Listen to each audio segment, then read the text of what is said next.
ధనము. ధనము తనంత తానుగా చెడ్డది ఎప్పుడూ కాదు. డబ్బుండడం ఎప్పుడూ చెడ్డ కాదు. కానీ ధనముని ఎలా సంపాదిస్తున్నామన్నది మాత్రం చాలా ముఖ్యం. డబ్బు సంపాదించవద్దన్నది లోకంలో ఏ శాస్త్రము చెప్పలా. డబ్బు సంపాదించవద్దు అని చెప్పలేదు సరికదా, డబ్బు సంపాదించకపోతే పాడైపోతావు, డబ్బు సంపాదించాలని చెప్పారు. కానీ మీరు ఇక్కడ ఒక్క విషయాన్ని జ్ఞాపకం పెట్టుకోండి, డబ్బు సంపాదించడం అనేది ఎంత ముఖ్యమో సంపాదించిన డబ్బు వలన అహంకారం పెరగకుండా ఉండడం కూడా అంతే ముఖ్యం. ఎందుకో తెలుసా, తొందరగా మనిషికి అహంకారాన్ని కల్పించగలిగినది ఏది అంటే డబ్బే. రామకృష్ణ పరమహంస ఒక ఉదాహరణ చెప్తుండేవారు.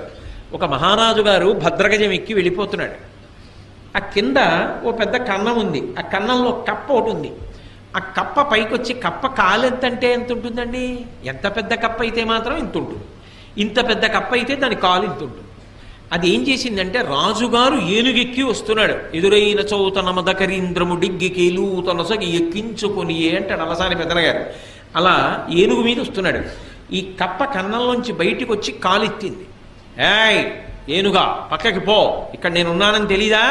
ఇలా వస్తున్నావు, నేనున్న ఇల్లు ఒళ్ళు దగ్గర పెట్టుకోండి. రామకృష్ణ పరమహంస శిష్యుడితో నించుని ఉన్నారు.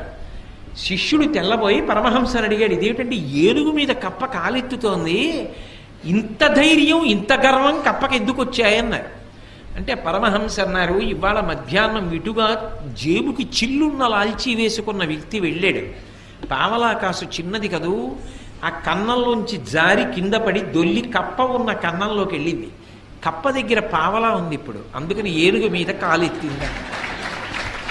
మాకురు ధన జన యవ్వన గర్వం హరతి నిమేషత్ కాలసర్వం మాయామయమిదమఖిలం హిత్వా బ్రహ్మపదం తం ప్రవిశ విదిత్వా అంటారు శంకర భగవత్పాదులు.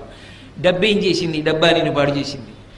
ఎంత ఐశ్వర్యమున్నా పరమ వినయ విధేయతలతో ప్రవర్తించినటువంటి గొప్ప గొప్ప చక్రవర్తులు లోకంలో లేరు. వాళ్ళకి ఏమైనా దోషం వచ్చిందా? ధర్మరాజు గారు ఎంత ధార్మికంగా ఎంత వినయంగా ప్రవర్తించాడు. భీష్మాచార్యుల వారు ఎంత వినయంతో ప్రవర్తిస్తాడు. నలచక్రవర్తి ఎంత వినయంతో ప్రవర్తించాడు. ఈ భూమండలాన్నంతటినీ ఏలినటువంటి చక్రవర్తులు ఎంత వినయంతో ప్రవర్తించారు. వాళ్ళు ఎంత డబ్బు సంపాదించినా ఆ డబ్బు వాళ్ళ యొక్క అహంకారానికి ఎన్నడూ కారణము కాలేదు. వాళ్ళు పరమ వినయంతో ప్రవర్తించి ఆ డబ్బుని సద్వినియోగం చేసి జీవితంలో గట్టెక్కారు. జనక మహారాజు గారు సర్వ సంగములు విడిచిపెట్టి విదేహ వంశమునందు జన్మించి దేనితోటి సంబంధం లేకుండా, రాజ్యంతో సంబంధం లేకుండా రాజ్య పరిపాలన చేస్తూ నిస్సంగి జీవితాన్ని గడిపి తరించలా. బ్రతకడం రావాలి. బ్రతకడం రానప్పుడు అహంకారం ఒక్కటే ఉండిపోయింది అనుకోండి.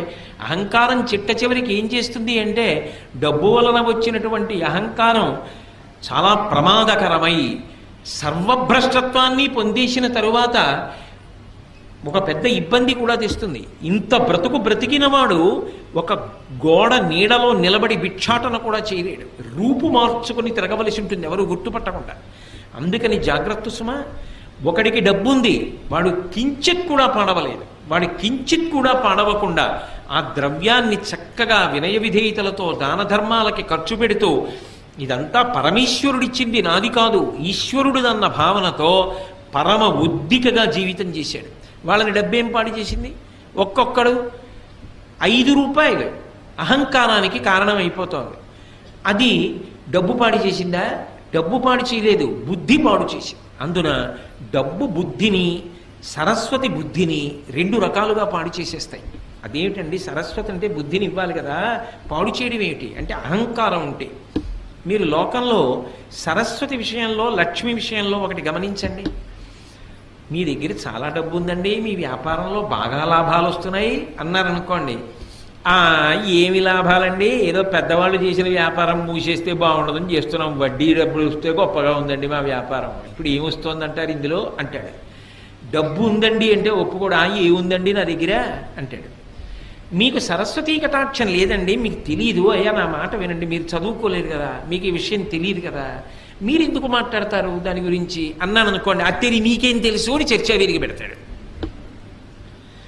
సరస్వతీ కటాక్షం లేదురా అంటే ఒప్పుకోడు, లక్ష్మీ కటాక్షం ఉందిరా అంటే ఒప్పుకోడు. రెండిటితోటి ప్రమాదం.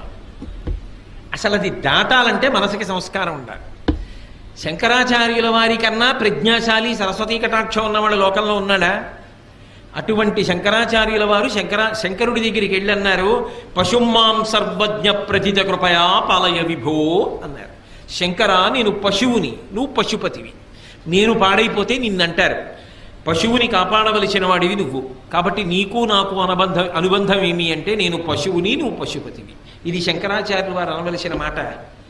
స్మృతౌ శాస్త్రే వైద్యే శకున కవిత గానఫణితౌ పురాణే మంత్రే వా స్తుతి నటన హాస్వేశ్వచతుర. నాకేమొచ్చు తండ్రి, నాకేం రాదు అన్నారు శంకరాచార్యుల వారు. ఎవరు?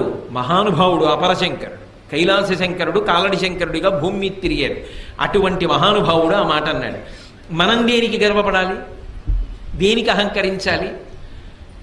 ఒక్కొక్కసారి కొన్ని చాలా చమత్కారంగా ఉంటాయి. నేను విశాఖపట్నంలో చదువుకునే రోజుల్లో ఒకసారి అకస్మాత్తుగా వాకాటి పాండురంగారావు గారిని, మహానుభావుడు, చాలా గొప్ప వ్యక్తి, చాలా గొప్ప వ్యాసాలు రాసేవారు ఆయన మాకు కల్చరల్ హెరిటేజ్ ఆఫ్ ఇండియా అని, అది కంపల్సరీ పేపర్, అన్ని కోర్సుల వాళ్ళు చదవాలి. ఆ పేపర్ మాకు ఆయన వస్తుండేవారు వారానికి ఒకసారి. ఆయన పాఠం అంటే చెవి కోసుకునే వాళ్ళం, అంత బాగా మాట్లాడేవారు. ఆయన మాట్లాడుతూ వాట్ ఈజ్ ఎడ్యుకేషన్ అని అడిగారు. వాట్ ఈజ్ ఎడ్యుకేషన్ అంటే ఒక్కొక్కళ్ళు లేచి ఒక్కొక్కటి చెప్పారు. ఒక ఆయన మాత్రం లేచి చెప్పింది నాకు ఇప్పటికీ జ్ఞాపకం ఉండిపోయింది. ఆయన అన్నాడు, knowing that you are ignorant is education. నాకేమీ తెలియదని తెలుసుకోవడమే చదువుకోవడం. ఆయన సాధారణంగా పాఠం చెప్పేవాళ్ళు కొంచెం ఎత్తైన వేదిక మీద కదా నించుంటారు. ఆయన చేతిలో డస్టర్ టేబుల్ మీద పెట్టేసి కిందికి దిగొచ్చి ఆ చెప్పిన వాడిని గట్టిగా కౌగలించుకొని, చాలా బాగా చెప్పావోయ్ అన్న. ఎవరు ఏమిటి మీకు అనవసరం, నాకు అనవసరం. నాకు మాత్రం పేర్లు గుర్తుంటాయా? ఎంతకని గుర్తుంటాయి? ఎప్పుడో చదువుకున్న చదువు. కాబట్టి నాకేమీ తెలియదని తెలుసుకోవడం చదువు. ఎందుకనంటే మీరు ఒకటి ఆలోచించండి, చాలా తెలుసు అన్నాడు అనుకోండి, ఆయన్నో గ్రంథాలయంలోకి తీసుకెళ్ళి నించోపెట్టి, ఇందులో మీరు చదివినవక్కర్లేదు, ఇందులో ఉన్న పుస్తకాలు ఏవి చెప్పగలరా? అయితే ఎవరైనా చెప్పగలరా? ఒక గ్రంథాలయంలో ఎన్ని పుస్తకాలు ఉన్నాయో అవి ఏవేం పుస్తకాలో కూడా తెలియదు. అవన్నీ చదవడానికి, చదివిన జ్ఞాపకం పెట్టుకోవడానికి, జ్ఞాపకం పెట్టుకున్న జీర్ణం అవ్వడానికి ఎన్ని జన్మలు కావాలి? ఏం తెలుసునని తెలుసు అంటాం. చదువుకున్న కొద్దీ తెలిసేది ఏదంటే నాకు తెలియనివి చాలా ఉన్నాయని తెలుస్తుంది. అప్పుడు అహంకరించడానికి ఏముంది? మిడిమిడి జ్ఞానం అంటారు. నా బోటిగాడు ఉంటాడే, ఏదో ఓ పద్యం ఓ శ్లోకం నేర్చుకుని నా అంత గొప్పవాడు ఎవడని గర్వపడుతూ ఉంటాడు.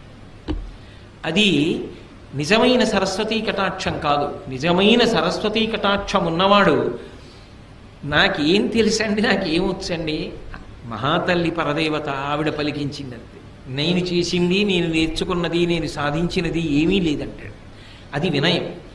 అందుకే సరస్వతీ కటాక్షము ఉండడం కాదు, సరస్వతీ కటాక్షము నీ వినయమును పెంచుతున్నదా.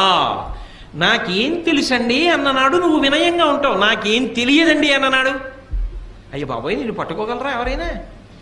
అప్పుడు ఆయన పని ఏమిటంటే 24 గంటలు అవతల వాళ్ళు తప్పులు వెతుకుతూ ఉండడం. అలా వెతకడం ఒక అహంకారానికి కారణమై పతనమైపోవడానికి కారణం అవుతుందా అవదా? అది నాకేం తెలుసండి అని ఊరుకోవాలి అంటే అది నిజమైన సరస్వతీ కటాక్షం. అందుకే ఒకటి బాగా అభ్యాసం చేస్తే తప్ప రాదు, పుట్టుకతో వచ్చేది కాదు, అది వంశంలాగా.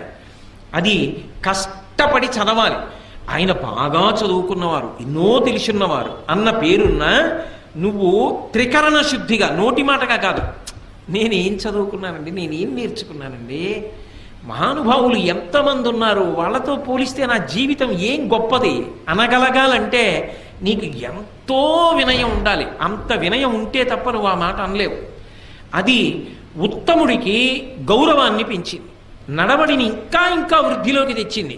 అదే సరిగ్గా వాడుకోవడం రాకపోతే అదే సరస్వతీ కటాక్షం అహంకారానికి పనికొచ్చి సర్వనాశనం అవడానికి పనికొచ్చింది. చదువుకోవడం కాదు, చదువు కన్నా సంస్కారము గొప్పది. ఆ సంస్కారము మనసులో బాగా ఏర్పడే ప్రయత్నం చేసుకో. అందుకే పూర్వం చదువుతో పాటుగా సంస్కారం నేర్పేవారు, నీతిశాస్త్రం నేర్పేవారు, నీతిశాస్త్రంలో 4 శ్లోకాలు నేర్పేవారు, చక్కగా 4 మంచి మాటలు చెప్పేవారు. వారానికి ఒక్కసారైనా నీతి అని ఒక ప్రత్యేకంగా ఒక తరగతి ఉండేది, అందులో మంచి మాటలు చెప్పేవారు. దాంతో శీల వైభవాన్ని ఊంచుకునేవాడు. లేకపోతే ఏమైపోతుంది, ఈ చదువే రేపొద్దున్న నీ అధికార స్థానాన్ని నిర్ణయించేస్తుంది. ఒక 10వ తరగతి చదువుకున్నవాడు ఒక స్థానంలో ఉంటాడు, పట్టభద్రుడైన వాడు ఒక స్థానంలో ఉంటాడు, ఐఏఎస్ చదువుకున్నవాడు ఒక స్థానంలో ఉంటాడు, గొప్ప వైద్యం చదువుకున్నవాడు గొప్ప వైద్య నిపుణుడై వైద్యుడిగా ఉంటాడు, సాంకేతిక రంగంలో పురోభివృద్ధి చెందినవాడు ఆనకట్ట కట్టడానికి ఎడతాడు. నువ్వు ఏం చదువుకున్నావన్నది కాదు, నువ్వు చదువుకున్న దాని వల్ల నువ్వు ఉన్నతమైన స్థానమునకు వెడతావు. ఉన్నతమైన స్థానములో ఉన్నవాడు ఉన్నతంగా నిలబడి సమాజపు విలువలను నిలబెట్టగలిగిన వాడు అయి ఉండాలి. ఆ స్థానమే ఎలకలా కన్నాలు పెట్టడానికి పనికొస్తే ఇక నీ వలన సమాజమునకు విలువ ఏం కలుగుతుంది? అప్పుడు భద్రం పోలా. సర్వే వేదవిద శూరాః సర్వే లోకహితే రతాః సర్వే జ్ఞానోపసంపన్నాః సర్వే సముదితా గుణైః అంటారు రామాయణం బాలకాండలో. ఎంత చదువుకున్నావో, ఎంత పెద్ద స్థానంలో ఉన్నావో అంతగా లోకము యొక్క హితము గురించి కూడా ఆలోచించగలిగిన పెద్ద మనసు ఉండాలి. అది లేకపోతే ఇదంతా నా అభివృద్ధికే పనికి రావాలి అన్న భావన నిలబడిపోయిందనుకోండి, అది ఏమవుతుందంటే స్వార్థమునకు మాత్రమే పనికొస్తుంది. అప్పుడు దాని వలన సమాజము భ్రష్టమైపోతుంది. అలా కాకుండా ఉండాలి అంటే నీ సరస్వతీ కటాక్షము కానీ, నీ లక్ష్మీ కటాక్షము కానీ, నీ వంశము కానీ ఏదైనా సరే నిన్ను వృద్ధిలోకి తీసుకురావడానికి పనికొచ్చేదై ఉండాలి.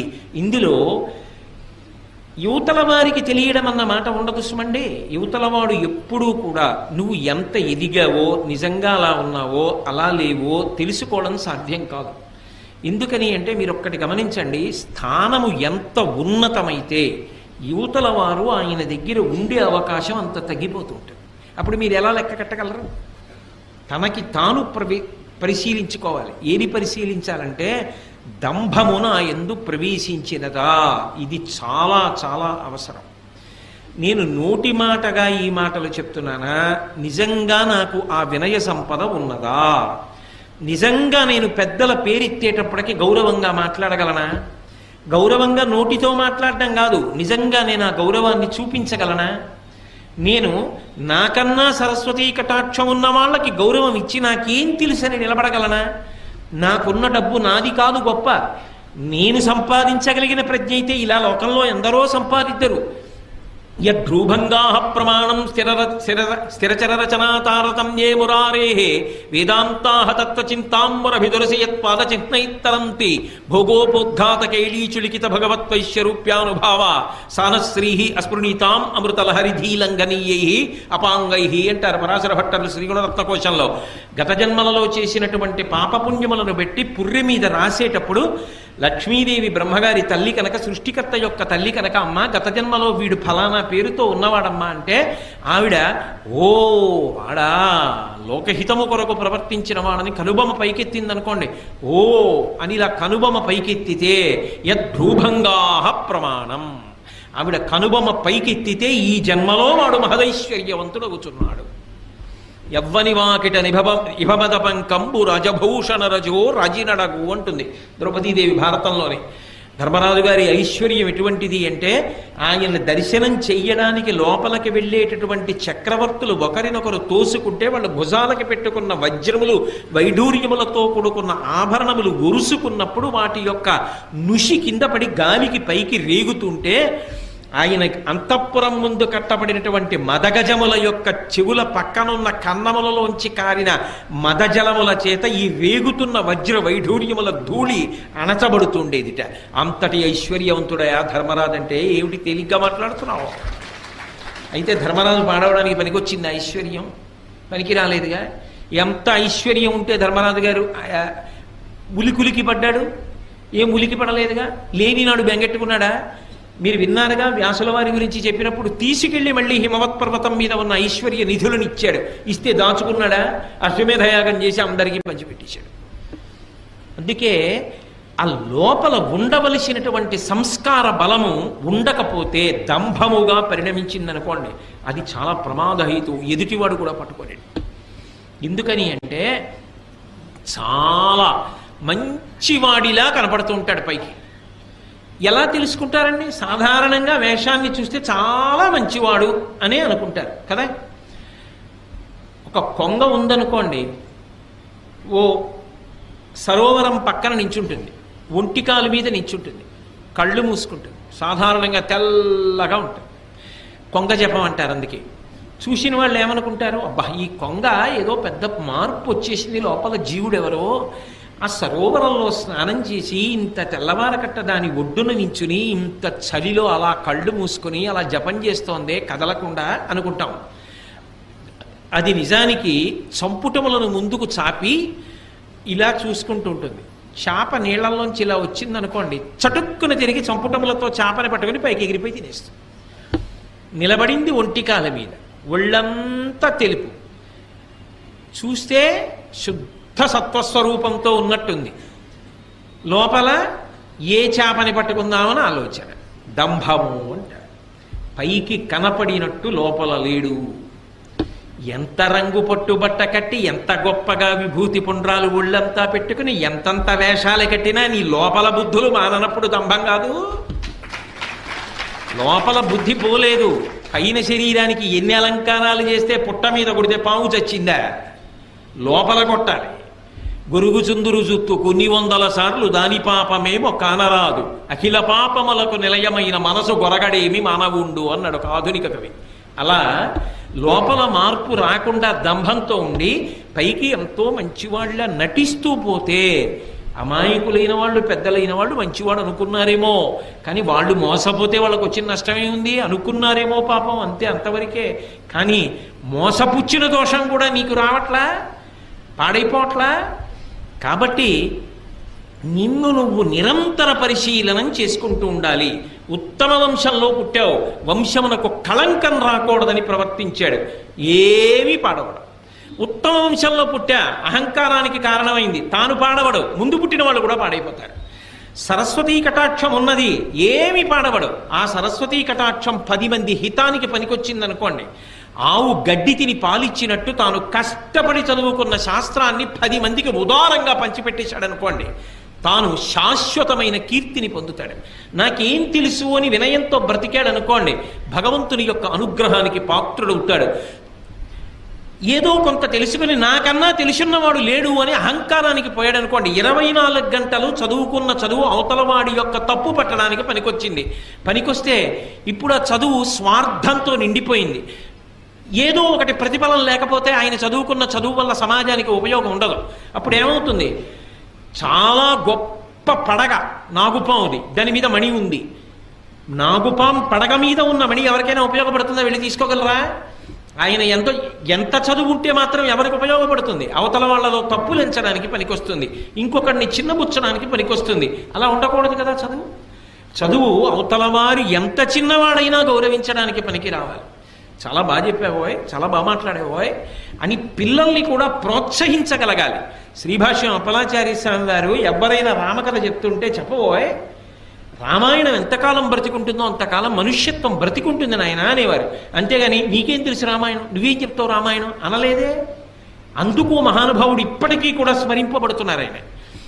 సరస్వతీ కటాక్షం నీకు వినయం ఇచ్చిన నాడు ఏమి నిన్ను పాడు చేయదు, ఇంకా వృద్ధిలోకి వస్తావు. అహంకారం ఇచ్చిన నాడు పతనమైపోతావు. లక్ష్మీ కటాక్షము నీకు జన్మతః ఉండని, మధ్యలో కలిసి రాని, న్యాయార్జితంగా నీకు కలిసి వచ్చింది, అది నిన్నేం పాడు చేయదు.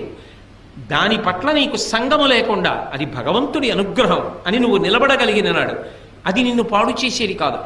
ఇదంతా నాదే అని అహంకారం అనకపోతే నువ్వు భ్రష్టమైపోతావు. ఆ డబ్బు నీ దగ్గర ఉన్నందుకు సమాజము భ్రష్టమైపోతుంది. కాబట్టి ఈ 3 ఉండడం తప్పు కాదు. పరిణతి లేని వాడి దగ్గర ఉండడం వల్ల వాడు పాడై మిగిలిన వాళ్ళని పాడు చేస్తాడు. అథవా మీరిటి తిప్పి ఆలోచించండి, ధృతరాష్ట్రుడైతే ఎలా అర్థం చేసుకోవాలప్పుడు? ఇవి ధర్మరాజు గారి దగ్గర ఉంటే ఏం చేశాయి? ఏం చేయలే. దుర్యోధనుడి దగ్గర ఉంటే ఏం చేస్తున్నాయి? సర్వనాశనం చేస్తున్నాయా? ఆ వంశంలో పుట్టబట్టి కదూ నేను యువరాజుని, నాకే రాజ్యం కావాలి, ధర్మరాజు ఉండకూడదు అని విపరీత బుద్ధులు పుట్టాయి. అదే వంశంలో పుట్టిన ధర్మరాజు గారైతే జూదంలో ఓడిపోయాను, ధర్మానికి కట్టుబడి అరణ్యవాసానికి వెళ్ళిపోయాడు. అది మాయాజూదం అని తెలుసున్నా కూడా ధర్మము చేత కట్టుబడిన వాడు వంశగౌరవాన్ని నిలబెట్టడానికి వెళ్ళిపోయాడు. ధర్మమునకు కట్టుబడకుండా వంశమునందు పుట్టినవాడు వంశభ్రష్టత్వానికి కారణమయ్యాడు. సరస్వతీ కటాక్షమున్న వ్యాసుడు లోకహితానికి పనికొచ్చాడు. కించిత్ సరస్వతీ కటాక్షమున్న అహంకారం కలిగిన వాళ్ళు భ్రష్టులైపోతారు. అర్జునుడి కన్నా ఏ విలువిద్య తెలుసని, నాకు నా దగ్గర విలువిద్యుంది, నా దగ్గర విలువిద్యుంది, అర్జునుడిని మట్టు పెట్టేస్తానని బయలుదేరిన కర్ణుడి చివరికి దుర్యోధనుని కూడా నాశనం చేసేశాడు కదా. ధనము అంతే కదా. కాబట్టి ఉండడం తప్పు కాదు, నీ మనసుకి పరిణితి లేకుండా అవి నీ దగ్గర ఉంటే పాడు చేస్తాయి. పరిణితి ఉంటే ఈ మూడు నిన్ను ఉద్ధరణ వైపుకి తీసుకెడతాయి. ఇది బాగా జ్ఞాపకం పెట్టుకోవలసిన విషయం సుమా. కాబట్టి నీకు ఇవి కలిగిన అహంకారమును పొందవద్దు. అవి నీ ఆరోగ్యవంతమైన భయమునకు కారణమై నువ్వు మరింత బాగా బ్రతకడానికి హేతువులు కావాలి. కాబట్టి ధనమును, విద్యయు, వంశంబును దుర్మతలకు మదం బొనరించును, సజ్జనులైన వారి కడకొవయును వినయం ఇవియ తెచ్చు ఉర్వీనాథ. ఇవే ఒకడికి వినయాన్ని తెచ్చేయి, ఒకడికి అహంకారాన్ని తెచ్చేయి. బాగా అర్థం చేసుకో, నీ మనసుని శుద్ధి చేసుకో. కాబట్టి ఇవాళ అథవా విదురుడు మాట్లాడినటువంటి ఈ 2 పద్యాల్లోనూ కూడా మన మనసుని చాలా సంస్కారవంతంగా ఉంచుకోకపోతే వచ్చే ప్రమాదం, 1 ప్రేమ కలిగిన వారి మాట వినడం, 2 మనకి కలిగిన దాని వల్ల పాడైపోకుండా మనని మనం నిలబెట్టుకోవడానికి మనశ్శుద్ధిని ప్రయత్నపూర్వకంగా నిలబెట్టుకోవడం, ఈ రెండిటిని ప్రస్తావన చేశాడు. ఇది దేశకాలములతో సంబంధం లేకుండా ఎప్పుడైనా ఎక్కడైనా సరే జీవితంలో జ్ఞాపకం పెట్టుకుని వృద్ధిలోకి రావలసినటువంటి హితవాక్యములు. అంత గొప్ప విషయాలు చెప్పాడు.